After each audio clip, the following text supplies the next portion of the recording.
Hey guys, welcome back to another video. Today I'm going to be giving you guys some tips on how I grew my hair back in under 6 months. Simply Michelle, you're watching her on YouTube, and you know she got a vibe for me, she got a vibe for you. If you've been here for a while, then you know that I like to have fun with my hair. I've been through many different stages and phases when it comes to my natural hair. I used to be a relaxer girly, and then, we got it right and we stopped putting all the chemicals and all the bad stuff. This is not my first go around with doing a big chop. This is actually my third time. Third time's the charm. The last two chops were due to color damage and just a lot of heat damage and just me just being silly, just trying to explore and think I was cute. And it only led me to having to cut it off and restart again. This third time I cut my hair off in January of this year, and that was just due to me needing change. I felt like I needed to get rid of like dead weight. I was holding on to things that I shouldn't have been holding on, and I just wanted a fresh new start. That was a very bold move of me. I'm gonna let you guys know that now because my hair was like touching my tailbone. Because at the end of the day, my hair doesn't define me, right? But I'm here now and she has been growing and thriving, and I would love to share some tips with you guys. If you feel like you've been stuck for a while and you just don't know or understand why your hair is not growing or it's just not where you want it to be, I hope that these tips can help you just as much as they help me. So before we get into it, just make sure you like this video for me, and we're gonna jump right into it. I don't really have it in order. I'm just gonna take it from the dome. We're gonna wing it. My first tip that really helped me is shampooing my hair. And you're probably like, girl, what are you talking about? Like, duh, we always shampoo our hair. But no, I was running around with this myth for many years, thinking that my hair would grow more when it was dirty. And don't wash your hair too frequently because it'll dry it out and this and that. I'm not saying wash your hair every day. I'm saying get a routine, but don't let it drag out too long, sis. I feel like a month is literally doing too much. And don't give me the excuse of styles. My hair's in a protective style. I can't do nothing. Girl, get you some dry shampoo. Because if you don't wash your scalp, what do you think is going to happen? A lot of product buildup over time. We sweat, dirt, environmental factors play a part. Just a lot of things that we don't even realize. Our scalp needs to be cleansed. So if your scalp is not cleansed, it can't breathe, it can't grow. So don't be afraid of that shampoo. Make sure that when you are shampooing your hair, you are using a gentle moisturizing shampoo. My second tip that has helped me grow my hair is deep conditioning.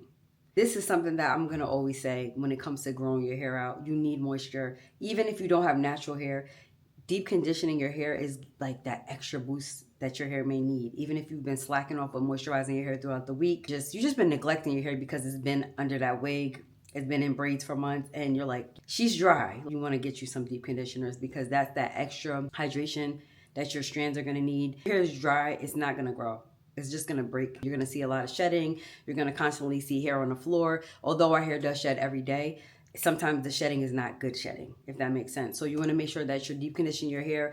Make it a routine again. If you plan on washing your hair every 2 to 3 weeks, make sure that when you wash your hair, you're incorporating that deep conditioner too. My hair is low porosity hair, so whenever I deep condition, we need a little extra help, right? So I like to deep condition my hair underneath a hooded dryer. If you don't have a hooded dryer, feel free to get a plastic bag from the grocery store or like a shower cap and then put that on top of your head. It's gonna work because the heat from our body is gonna help it to really work and penetrate through those stubborn strands. With low porosity hair, I can pour a whole bucket of water on my head right now. And when I tell you it's just gonna sit on top, you're gonna see the water just on top. It doesn't like to go underneath the shafts and the layers of the strands.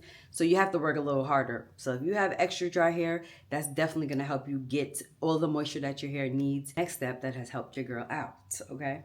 You see this bun is bunning now. I'm gonna show y'all pictures, stay with me. I'm gonna show you the before and after so you don't think I'm just capping. I'm just saying anything just to get you to watch. There's proof in the pudding, okay? But my next tip that I have for you is to oil your scalp. Now I know sometimes you don't like the oil because it's too greasy, but I have formulated my own hair growth oil. Try my Truly Tresses, to each his own. So when you oil your scalp, you're helping those follicles. Sometimes they're a little stubborn. They're stubborn follicles. They don't want to stimulate. They don't want to move. They just want to stay stuck. And that's why you're like, my hair is not growing. My hair has been the same length for this long. My hair is so thin. You're going to oil your scalp. You're going to do it every 2 to 3 days. And as you're oiling your scalp, you're going to finger massage. Finger massaging is very helpful with the stimulation. Now, if you're lazy and you don't want to use your fingers, you can get you a little scalp brush And they also have like this little metal, I forgot what it's called, but I'll link it. And you can just do it. It takes 2 to 3 minutes tops. You don't need to sit there for hours and do it. That's gonna help the oil to work into your scalp, and it's also gonna it's gonna wake up them follicles. Again, I formulated my own oil that has scientific proven ingredients that stop hair falls, hair loss, thinning, so on and so forth. So that has really helped me. I've been consistent with it. And also, if you don't like to do your hair on a day-to-day and you just like to rock your beanies, your bonnets, your wigs, your braids, whatever makes you feel your best, you can still apply your oil and you're still gonna reap all the benefits with the oil, even underneath your protective style. So don't think that you can't do this step because your hair is in a protective style. That's actually one of the best ways to like retain length, is when your hair is in a protective style. Start speaking thoughts, positive thoughts about your hair, that your hair will grow. Really big believer on the power of the tongue. Once you start believing it, then it's gonna help your confidence. Don't compare your hair. Speak life into your hair as you're doing your scalp massages. I do it. My hair is growing. Thank you, Lord, for my hair. It is growing. My hair is thick. My hair is beautiful. And to my next tip, protective styles has really helped me. Even though I'm not really a big fan of like protective styles, this is what I call protective. Cut my hair. It was so short that I wasn't able to do any protective styles. I had no choice but to just rock it down because it was too short to put it in a ponytail. I couldn't do anything with it. So I was wearing it down. But then as it started to grow, I just find myself leaving my hair in a bun. I do a claw clip or I do it in a bun. Even though I slick my edges and it may look like it's tight, I promise you it's not. It's just the edge control that makes it look like it's like really, really slicked. Protective styling is very good, especially when you're trying to grow your hair back from any type of damage or you just don't want to like deal with it. Leaving it in a protective style is good, but you also don't want to just leave it in a protective style too long. So even though it's protected, you still want to moisturize, but you can also do protective styles way too much, which can cause stress on the hair. So if you're a braid type of girly, it's fine to get braids, but give your scalp a break in between. Like if you do braids like for 2 months, take it out, give your scalp like a month to breathe, you know, do your treatments and then go back. Doing it too often will definitely mess up the perimeter of your edges. And that's how a lot of people complain or they struggle with thin edges, hair loss in the front, because this is like our sensitive area. Very sensitive area. So next step, if you're trying to grow your hair, if you're trying to get it back to its healthy state in any type of way, I know this is going to be hard for some of you to take. This may be a hard pill. You're going to have to cut down the heat. You're just going to have to. I know you like to blow dry your hair. It's easier for you when your hair is straight. Curly is hard to maintain. You don't like the way your texture is. You got to cut the heat out. If you decide to blow dry your hair from time to time, then you may want to do like the tension method, but like the flat ironing and the curling iron and adding all that extra heat after you already blow dry, you're just doing too much. You can't be mad at the fact that your hair is breaking, that it's dry and it's dull, because heat is very drying. If you already started off with dry hair, why are you going to add more? Come on. I barely blow dry my hair. The only reason why it looks like this now is because I just wanted to do a link check, but normally out of a year, I will only blow dry my hair, if that, maybe twice. My hair is literally curly from majority of the whole year. You want your hair to be blow dry, or you want your hair to be in a dry state, all you have to do is stretch your hair. Stretch it, and I have a video on that. I can actually make a new and improved video if you guys want to know how to stretch your hair without actually using the heat. You can definitely comment that down below. The heat, Out of sight, out of mind. Put the blow dryer away. Put it in the back of your closet so you don't see it, because I know once it's in our face, it's easy for us to just grab it and be like, you know what? I'm just gonna blow dry my hair like one more time, and then I'm gonna cut it out next week. No, you're not. That's just, you create a habit, and then it's hard to cut those habits when you're used to wearing your hair in a certain way. Just do what's comfortable for you. Too much of anything is not good for us anyway, so just think about it. You're frying your hair every time you turn that blow dryer on, and every time you put that heat on your hair, you're frying your hair. Steaming your hair. You can get you a steamer. I will link it in my description where I get my steamer from. It's like I said, with low porosity or really, really dry hair, steaming is really good for that, because it's going to open up those cuticles for you, and it's going to allow all of the conditioner to seep into your hair. You're going to get all the nutrients and all the moisture that your hair actually needs. Like I said, my hair is very stubborn, and it takes a while for me to get moisture in. On my days where I'm like, you know what, we're doing a hair mask, like today's hair day, I'm going to really focus on my hair. That's when I pull out the steamer. You don't need to steam your hair every week or every 2 weeks. You can do it once a month, but try to incorporate that into your routine. You will see a difference in the way your hair looks, and you will see a difference in how your hair feels. It also helps with detangling your hair. So if you're like, I dread wash day because my hair knots up, my coils be coiling, steam your hair, add a very moisturizing deep conditioner to it as you're doing it with the steamer on, and you will notice such a difference of like how it's easy for you to just work and your hair will be more manageable. My next tip that I have for you is finger detangle. I am a huge fan of using my fingers that God gave me. Now I have tools and I have brushes and I have combs and I have everything that you possibly need to get the job done, but I find that when I just use my fingers underneath some water with some good conditioner, I lose less hair. And the goal is for us to not lose none. Try this method. If you're big on, if you're like, yeah, right, my hair, I cannot detangle my hair unless I use like a Denman brush or a wide tooth comb or a wide tooth brush.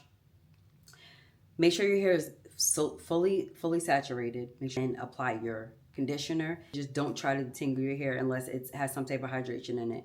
You're gonna freak out. You're gonna cause more pain and you're gonna lose a lot of hair because now you're just ripping your hair out. So I've been doing this since I big chopped, since my first big chop, okay? Way back. I wanna say about 10 plus years. I just started using my fingers because I noticed that curly hair gets like knotted very easily. Start from your ends, work your way up, and you'll notice less hair.